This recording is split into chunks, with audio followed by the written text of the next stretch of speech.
Herkese merhaba.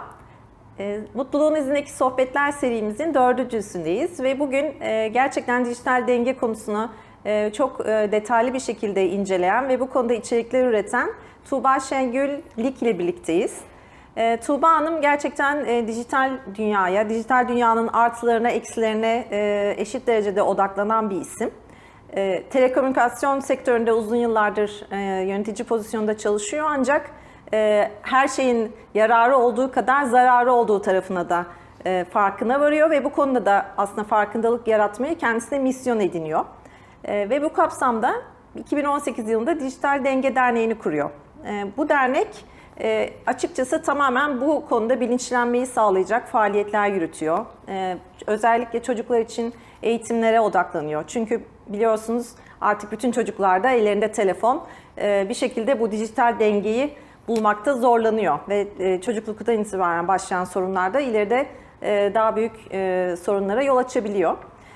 Şimdi kendisiyle hem bu faaliyetlerini konuşacağız çünkü aslında o da YouTube'dan ve sosyal medyadan, Instagram üzerinden bu farkındalık yaratan içeriklerini sık sık güncelliyor. Bu konuda içerik yaratmayı da misyon edinmiş. Ve ardından da kitap da gelmiş tabii ki. 2021 yılında şöyle göstereyim size de çıkardığı Biz de Aslen Buralı Değiliz. Tam da bu konuları anlatıyor. Yani hepimizin dijitale olan yakın mesafesinin olası sonuçlarını ve maalesef zararlarını diyeceğim. Çünkü artık olasıdan da çıkıyor. Zararlarına odaklanıyor. Şimdi kendisiyle birlikteyiz. Yani aslında dijital denge mutlulukla da çok ilişkili. Bu dengeyi bulamadığımız zaman mutlu olamıyoruz. Ben önce ona sormak istiyorum. Tuğba Hanım hoş geldiniz öncelikle yayınımıza. Hoş bulduk. Çok teşekkürler davet ettiğiniz için. Biz çok teşekkür ediyoruz katıldığınız için. Gerçekten dijital dengeyi bulmak aslında bir mutluluk sebebi oldu günümüzde. Evet. Neler söyleyeceksiniz? Yani siz mutlu musunuz? Dijital dengeyi buldunuz mu? Ya aslında sadece dijitalde değil de hayatımın her döneminde dengeyi yakaladığım zaman mutlu olduğumu hissediyorum. Ama tabii dijitalle yaklaşık hepimiz 7 saatimizi günde geçirdiğimiz için dijital konusunda da o dengeyi yakaladığınızda hem zihnen, ruhen, bedenen gerçekten mutlu olduğunuzu hissediyorsunuz. Şimdi tabii artık ne bileyim devir hız çağı olduğu için herkes bir mutluluk reçetesi sunuyor. Bütün işte kişisel gelişim kitapları mutluluk üzerine hedeflenmiş durumda, odaklanmış durumda. Dijital konusunda da gerçekten eğer tüketiminizle üretiminizi dengelediğiniz zaman da bu mutluluğu yakalama şansınız çok daha fazla artıyor. Ben yaklaşık bir 3-4 yıldır bunu yakaladığımı düşünüyorum bilinçli seçimler yapılarak. Dolayısıyla mutluluğun buna bir alakası var. Biraz hani o dedik ya olumsuz etkilerini konuşacağız. Sohbetimiz ilerledikçe nasıl yakaladığımdan da bahsederim size. Evet. Aslında çok güzel özetlediniz. Kimyager Paracelsus'un bir sözü var. Her şey zehirdir, önemli olan dozudur diye. Tamamen benim de farkındalığım bu noktada açıldı. Gerçekten bir şeyi yemekte de aşırı kaçırdığınız zaman, kitap okumak bile öyle değil mi? Yani günde 8 saatiniz kitap okursanız maalesef onun da olumsuz etkileri oluyor. Ya da işte tıkınırcasına dizi izlerseniz onun da olumsuz etkileri oluyor.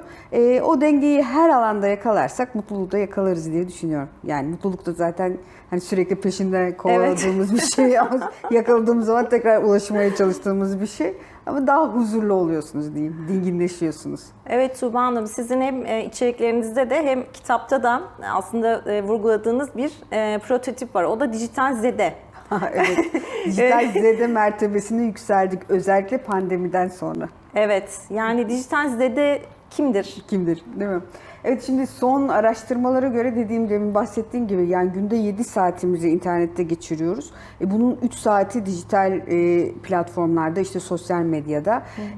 Bazen işte 10 dakikada giriyoruz, işte bir Instagram'a bakacağım, çıkacağım dediğimiz sitelerde saatlerce içerikler tüketiyoruz ve maalesef ne içerik tükettiğimizin de farkına varamıyoruz. Çünkü hani gerçekten çok yorgunuz. Hani hem iş hayatında hem aile hayatımızda, kişisel hayatımızda biraz kafa dağıtmak için oraya giriyoruz ama orada da öyle bir dipsiz kuyu ki orası. İşte o Silikon Vadisi'ndeki mühendisler bizi orada tutmak için o kadar farklı yöntemler deniyorlar ki biz de gerçekten hani insanız, onu da söylüyorum, aciziz, giriyoruz ve dalıyoruz. İşte dijital zede de maalesef işte bu farkında olmadan geçirdiğimiz saatlerin bizi tükettiğinin bir göstergesi. dediğim gibi artık hepimiz odaklanmakta zorluk çekiyoruz. Hepimiz kilo almaya başladık. Hareket etmek istemiyoruz. Çünkü ekran karşısında doğal olarak salgılanan o endorfin hormonunu biz spor yaparak karşılamak istemiyoruz. Çünkü kolaya kaçıyoruz. Zihnimiz Orada yapılmışı var. Orada yapılmışı var, evet. Zihnimiz odaklanma kabiliyetini yitirdi. Çünkü nedir? İşte biz artık istiyoruz ki işte Tuğba hazır reçeteler sunsun. Özge bize desin ki mutluluğun 5 formülü budur. Dijital dengenin 11 adımı budur gibi. Evet. Artık hap bilgileri çok alıştık ve derinleşemiyoruz, odaklanamıyoruz. Doğru. Bir kitabı baştan başlıyoruz, ortasında sıkılıyoruz. Can sıkıntısına hiçbir şekilde tahammülümüz yok. Bana göre bu dönemin en önemli para birimi dikkat, konsantrasyon. Şu anda da aslında izleyicilerden bunu talep Evet, ediyoruz. doğru. Dolayısıyla her şeyi hızlı anlatmaya çalışıyoruz. Bir hız çağındayız. Hepsinin olumsuz yansımaları maalesef bizi birer dijital zedeye dönüştürmüş durumda. Ama ben ısrarla şunu söylüyorum, derneği kurarken de, iş hayatımda da teknolojinin varlığını reddetmek kesinlikle benim istediğim bir şey değil. Teknoloji hayatımızda var olmaya devam edecek, bize sonsuz nimetler sunuyor. Ancak bilinçli kullanırsak ya da teknolojinin bizi yönetmesine değil de bizim onu yönetmemizi sağlarsak, efendisi biz olursak diyorum. Evet. O zaman ballı kaymak, yani süper bir şekilde şeyi hayatımızda kolaylaştıracak. verimli, her şeyi kolaylaştıracak. Çocuklarımız için de bizim için de. Ya da işte çocuklar için ebeveyn olarak, şimdi yeni nesil ebeveynler de mutlaka dinliyorlardır. Baktığınızda teknolojiyi reddetmek, yasaklamak, onu ödül ceza olarak kullanmak maalesef bu dijital dünyanın içinde doğan çocuklar için hiçbir anlamı yok. Aksine sizi onlardan çok daha fazla uzaklaştırıyor. Burada önemli olan ebeveynlerin bu konuyu öğrenmesi ve bu teknolojiyi kullanarak onlarla nasıl iletişimi güçlendiririz, onlara nasıl doğru rehberlik yapabiliriz, bilinçli dijital ebeveynler nasıl oluruz konusunda da işte benim de amacım bu konuda da farkındalık yaratmak oluyor. Evet, aslında Tuğba Hanım, Dijital Denge Derneği'nin de bu konuda faaliyetleri yoğun. Özellikle okullarda bu konularda eğitimler veriyorsunuz. Bir de kısaca ondan bahsedebilir misiniz? Evet, çünkü benim farkındalığım açıkçası Özge Hanım şöyle oldu. Ben yeni nesil anne, ben de yeni nesil anneyim. 2 tane evladım var. Onlar da tamamen Z kuşağılar. Aslında ben bu Z kuşağıyla bilinçli olarak evde yaşıyorum. Her şey tam fokus grubun her şeyini birebir deneyimliyorum. Kısaca ben hikayeden bahsedeyim. İşte benim oğlum 9 yaşındayken anne ben bakkala gitmek istiyorum, bir dondurma alacağım dedi. Evin arka bahçesinde, yani neredeyse arka bahçesi kadar yakınlıkta. Sen deli misin dedim. Seni kimler takip edecek? Buranın güvenli olduğunu mu düşünüyorsun diye bir anda tepkiler. Bana baktı böyle, dedi ki anne dedi, o zaman ben odama gidip internete gireceğim. Çünkü orası çok daha güvenli bir yer dedi ve orada özgürüm. Kimse bana karışmıyor. Baksana sen beni bakkala bile göndermiyorsun dondurma almayı deyince dedim ki yani bu çocuk niye gerçek hayatı tercih etsin? Çünkü dijital dünyada kendi ordularını kuruyor. Evet. Orada savaşlar kazanıyor. İstediği Avatarları gibi bir oluyor. kimlik yaratıyor tabii kendine. Orada herkes onu alkışlıyor. Anında like'lar var. İşte şeyi söylüyorum. Okula baktığınızda 1. sınıftan 2. sınıfa geçmesi için bir 12 ay süre gerekiyor. Ama internette bir oyunda 5 dakikada level atlayabiliyor. Hayat aslında çok hazzını zahmetli. yaşıyor Evet, aslında çok kısa o. hazlar yaşıyor. Evet. Onu çok daha mutlu ediyor. Aynen dediğim gibi bu hayatı reddetmiyoruz ama dijital dünya ile gerçek dünya arasında nasıl bir denge kurabilirimi oturdum, düşündüm ve bu konuda farkındalığım arttı. Ve ebeveyn olarak ve aslında demin bahsettiğiniz telekomünikasyon sektöründe çalışan profesyonel biri olarak gerçekten hani ben de bunu çok net gözlemliyordum. Bir de ebeveyn olarak da bir şeyler yapmam gerektiğini, bilinçli bir kullanıma yönlendirmem gerektiğini düşündüm. Farkındalığım burada oldu. Çocuklar kopyala yapıştır sistemiyle çalışıyorlar. Yeni neslin bu. Sizde ne görüyorsa onu görüyor. Dolayısıyla siz işte çocuğunuzla konuşurken, o size gününü anlatırken, siz bir yerden like atarken evet. ya da siz bir yerde post paylaşırken ya da maillerinizi okurken maalesef onların da hani ya tamam kapat, tablet yok, yasak demeniz bir işe yaramıyor. Sizin öncelikle bir doğru bir rol model olmanız gerekiyor. Ben de elimden geldiğince öğrendiklerimi dediğiniz gibi okullarda ya da kurumlarda anlatmaya çalışıyorum. Hani öncü biziz, çocuklar bizi kopyalarlar, rol model olurlar. Gelin bu konuda bilinçli dijital ebeveynler olalım diyorum. Ama tabii bunun bireysel yansıması da var. Kurumlar özellikle. Şirket tarafında da eğitimlerimiz oluyor. Kurumsal tarafta da bakıyorsunuz verimlilik düşmüş oluyor. Çünkü neden? İşte gece geç saate kadar özellikle bu uyku düzeninin bozulması, işte ekranlar mavi ışığın uyku düzenimizi bozması, sabah sinirli kalkmamızı, verimliliğimizin düşmesine sebep oluyor. Üretkenliğimizi azaltıyor. Aslında belki de çalışanların kurumlara bu konuda maliyeti, maalesef verimsizlik maliyeti çok daha yüksek oluyor. Doğru. Ama hayatlarında bunu dengeye soktukları zaman o kurumda performansa da yansıyor ve performansları da artmış oluyor. Bu konuda da kurumlara eğitimler veriyoruz. Evet, peki Tuğba Hanım, şimdi yine ben 10 formül gibi bir şey soracağım ama Evet, hazır ne getirdim. yapacağız bu konuda yani? Siz ne yapıyorsunuz? İşte bir gününüz nasıl geçiyor? Evet. Nasıl dengeliyorsunuz kendinizi? Ya şimdi herkese önerdim ve benim de hayatıma soktuğum, hani önce ben yapmalıyım ki dediğiniz gibi insanları da etkileyebilelim. Ekransız zamanlarım var. Yani bunlar bir işten eve geldiğim zaman çocuklarımla, ailemle geçireceğim yemek masasında olduğumuz zamanlarda gerçekten o ekranları öncelikle koymuyoruz masamıza. Bir 15-20 dakika, yarım saat onsuz yaşamaya çalışıyoruz. Dünya dönmeye devam ediyor. Hiçbir şekilde sorun yok ama biz sohbetimizi en azından ekranlarla bölmemeye çalışıyoruz. Geceden başladım. Ondan sonra dediğiniz gibi bir yarım saat falan yine ben de sosyal medyada vaktimi geçiriyorum. Çünkü hem orada besleniyorum, orada nitelikli içerikler seyretmeye devam ediyorum, kendimi eğitiyorum. Şimdi İngilizcem var, biraz İtalyancayı yine aynı sosyal medya üzerinden İtalyancamı geliştirmeye çalışıyorum. Yani verimli kullanmaya çalışıyorum. Çocuklar da aynı şekilde, onların da bir saati var. Belli bir saate kadar devam ediyorlar. Yatak odasında dedim ya, ekransız zamanlar, yatak odama ekranı sokmamaya çalışıyorum. Yatmadan böyle bir yarım saat, hani bir saat diyorlar ama o imkansız, çok zor. 30 dakika önceden ilişiğimi kesiyorum, kitabımı yanı başıma alıyorum, kitabımı okuyorum. Çünkü o mavi ekran gerçekten sürekli beynin gündüz olduğunu zannettiriyor size. Evet, yani bizde de alışkanlık, hani yatmadan bir bakmak. Bakalım diyorsunuz. Uyanınca da ilk iş bir bakmak, İlk işte o maalesef oluyor. böyle Evet, bir benim şey ilk oldu. hayatıma kazandırmam gerektiğini düşündüğüm alışkanlığım gece yatarken bakmamak ve sabah uyandığımda bakmamak oldu. Bu da benim için çok güzel, verimli oldu. Sabah kalkıyorum, en azından bir zihnim berrak. O sırada odaklanmam Doğru. gereken şeyleri beni ekran bölmüyor, kesintiye uğratmıyor. Evet, yine ne kadar sabah uyandığınızda bakmıyorsunuz? Yine orada da bir limitiniz var mı? Orada da gerçekten hani o iş süresi şey yaparsa sizi tabii, ama ben bir yarım saat, en fazla yarım saat. Çünkü küçük küçük alışkanlıklar. Keşke Evet. bunu uzatabilseniz ama Evet, çünkü bir hafta yerde sonu de- uzatabiliyorsunuz ama hafta Evet. içi bunu yap, ama bir yerde evet, ya bir da yerde de kendime- şeyleri kaçırma korkusu, sizin işte hep FOMO dediğimiz, içeriklerinizde içerikleri işte kendi bahsettiğiniz- dediğiniz gibi bir şeyleri kaçıracağım, bir Evet. şeyler oluyor. İşte siz kendi sosyal medya kanalınıza bakıyorsunuz ya da iş dünyasında patronunuzdan bir mail gelmiş oluyor, onu kaçırdım mı azar yer miyim Aslında diye. da çok büyük bir şey olmuyor yani, bu dünya yine dönmeye devam ediyor. Biz ama böyle bir Bizde farklı bir korku psikolojiye var. girdik Evet, yani. bizde yeni Bakmadığımız- nesil korkularımız var dediğiniz gibi. Farklı psikoloji, işte bir şeyi gündemi Evet. kaçırma korkusu ya da işte eyvah şarjım bitiyor, telefonumda pilim biterse ne eder Evet, korkusu. hatta bunu da çok işliyorsunuz, dijital anksiyete. Evet, dijital anksiyete altında. hepimiz. Hatta dijipoz diyorlar. Menopozun bir dijipoza girdi herkes diye. Doğru. Gerçekten böyle bir sıkıntı var yani. Herkeste o stres. Evet, öyle bir araştırma Sanki yapılmış. gerçek hayat bizi yeterince yormuyormuş gibi. Kesinlikle bir en çok böyle mutsuz eden tablolarla alakalı internet, hani böyle sayfanın geç açılması, böyle ikinci sırada mı ne çıkmış insanlarda evet, yani. yeni nesil dert dediğim Evet. gibi, hatta araştırmaya göre 4 İnternetin saniye yavaş içinde olması. eğer ki o ekran açılmazsa çıldırıyorsunuz Evet. yani, öyle bir sistem. Bu nasıl bir şey değil mi? gerginlik Nasıl yaratıyor. bir bağımlılık Yeni aslında? nesil bir bağımlılık. Maalesef evet, bağımlılığa dönüşmüş oluyor. Dediğiniz gibi bunlar, bir de yapabildiğim kadar elimden geldiğince işte offline ile online'ı dengelemeye çalışıyorum. Ama yüz yüze ilişkilere çok önem veriyorum. Gerçekten artık ekrandan, o donuk ekrandan insanlarla iletişime geçmek beni mutlu etmiyor. İnsanların yüzüne bakarak, yüzüne baktığım zamanda da cebimde tutarak, cep telefonumu özellikle, en azından o anı yaşamak istediğim için o anı yaşamaya çalışıyorum.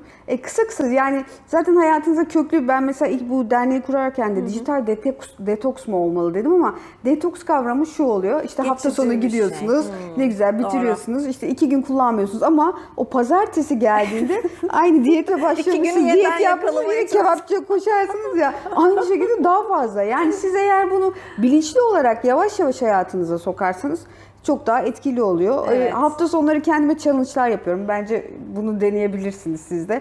Yani 1 saat telefonuma bakmadan yürüyüşe çıkıyorum. Telefonumu yanıma almamaya çalışıyorum. Doğru. O da aslında biraz sınırı zorluyor, ama bakıyorum hayat dediğiniz gibi onsuz da belki daha da farkında olarak, yani o anı işte bu mindfulness şeklinde, yani o Evet. anı yaşayarak Evet. geçirdiğim zamanlar oluyor. Çocuklarımla da iletişimde dediğim gibi teknolojiyi reddetmiyorum. Hiçbir şekilde yasaklamıyorum, ama tabii ki belli bir sınırlarım var.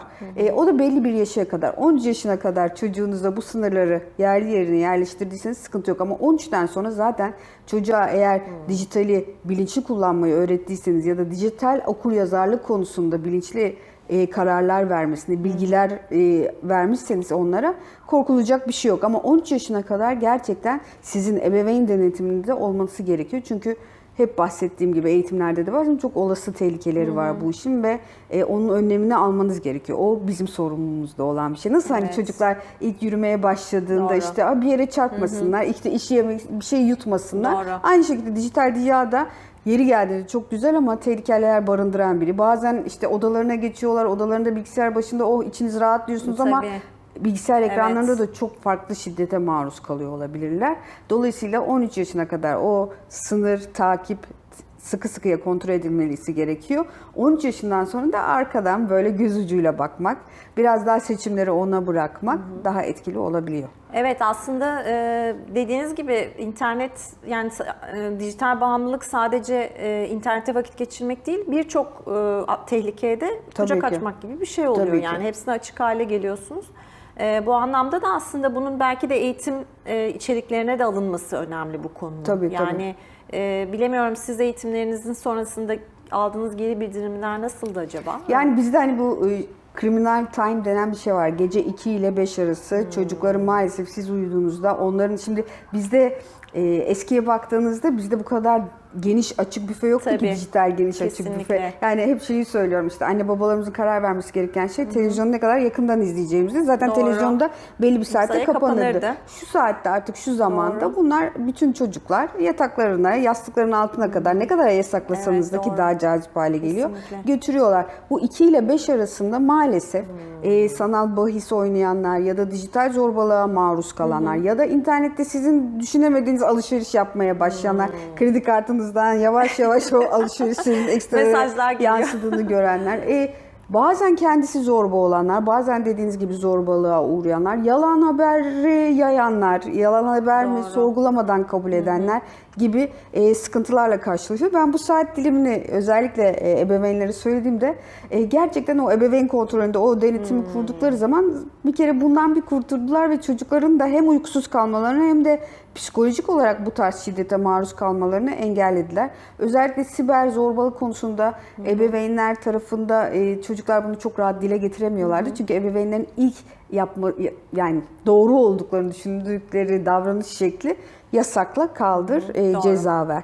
Ancak bunu yaptıkları zaman ne yapıyorlardı? Çocukları Negatif. korkutuyorlardı. Evet. Çocuklar da hiçbir şekilde iletişime açık olmuyorlardı. Ama eğitimlerden sonra bunun yanlış olduğunu, eğer iletişime açık olurlarsa, şimdi çok rahat mesela birkaç ebeveynden aldığım tepkilerde çocuğum geldi bana bunu anlattı. Beraber çözüm bulmaya çalıştık. Ne güzel oldu. Yani en azından o sağlıklı iletişimi kurmuş oldular. Şeylere baktığımızda genç, ne diyeyim, ergen deme, şimdi benim çocuklar hiç ergen demelerimi istemiyorlar. Genç nesil diyeyim. Gençlere baktığımızda şimdi sosyal medya mış gibi hayatları hep gösteriyor. Tabii. Hep herkes orada çok güzel, Tabii. çok yakışıklı, çok başarılı. Doğru. Tabii ki hep yetersizlik duygusu Evet. var. Hep bir karşılaştırma var. Bedenleriyle ilgili Beden algıları, algıları, filtrelenmiş güzellikler. Evet. İşte kız çocuklarımız, erkek çocuklarımız hepsi başka şeylere maruz geliyor. Şimdi onun yansımaları olarak da bu gerçekten oranın gerçek dünya olmadığını, herkesin orada en güzel taraflarını çıkarttıklarını, aslında herkesin zayıf noktalarını olduğunu, bunun bir yetersizlik ya da başarısızlık sebebi olmadığını anlattığımız zaman da gerçekten gençlerde de özgüven yükseliyor. Biraz daha kendilerine değerlerini hissettiriyorlar. Kendilerini daha özgüvenli hissediyorlar, değerli hissediyorlar. Bu taraftan da yansıması oluyor her Evet. taraftan.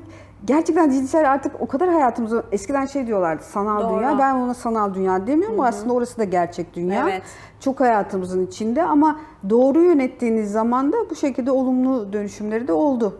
Olmaya da devam ediyor. Evet, aslında Tuğba Hanım, sizin bu içerikleri üretmenizde de tüm bu düşünceleriniz ve bu Evet. aldığınız bildirimler sebep oldu sanırım. Tabii Peki, birebir gözlemlediğim bu evet, elektronik gürültüde. orada neler anlatıyorsunuz? Yani özellikle YouTube kanalınız yüksek izlenme oranlarına sahip ve ilgi de görüyor, çok bildirim de alıyor. Konularınızı nasıl belirliyorsunuz ve en çok sizi kimler izliyor? Evet, sosyal medyada beni en çok aslında dediğiniz gibi profesyonel çalışanlar ve ebeveynler daha çok takip ediyor ama biraz hani bu Z kuşağında yakalamak istiyorum. Z kuşağının dilini de hani mesela en çok izlenen videolarından biri de hani Z kuşağını anlamama rehberiydi. Gerçekten hani Z kuşağı size ne anlatmak istiyor ama siz neyi anlamak istemiyorsunuz diye bir video çekmiştik. O da dikkat çekmişti. Şu anda kuşak olası konuları kuşak çok konuları ilgi evet görüyor, kuşak değil konuları mi? çok ilgi görüyor. Şu anda olası tehlikeler tabii birebir yaşadığımız işte sanal bahisten tutun zorbalık konuları ya da bağımlılık, dijital bağımlılık konusu, yalan haberler, işte dijital vatandaşlık, dijital okur yazarlık konuları çok daha dikkat çekiyor. İlişkiler de açıkçası benim dikkatimi çekiyor. Hatta geçen gün bir uzmanla konuştuğunuz Evet. bayağı yüksek ilgi gördü. Dijital aşkın Çiftlerin. el kitabı diye. Yani yine Evet. gerçekten burada da ilişkiler de dijitalde başlıyor. Dijitalde devam ediyor ve dijitalde sona eriyor. Evet. Artık kimse ilişkileri yüz yüze bile bitirmiyorlar. Evet. Dolayısıyla hani şunu anlatmaya çalışıyorum. Tamam dijitalde yaşıyoruz bu aşkı, bu ilişkiyi. Bari onu düzgün yaşayalım. Nasıl yaşayalım? Mesajla ilişkiyi bitirmeyelim. Ya da bir araya geldiğimizde yüz yüze mutlaka bu paylaşımlarımızı çoğaltalım gibi böyle tüyolar verdiğimiz şeyler de, içerikler de dikkat çekiyor.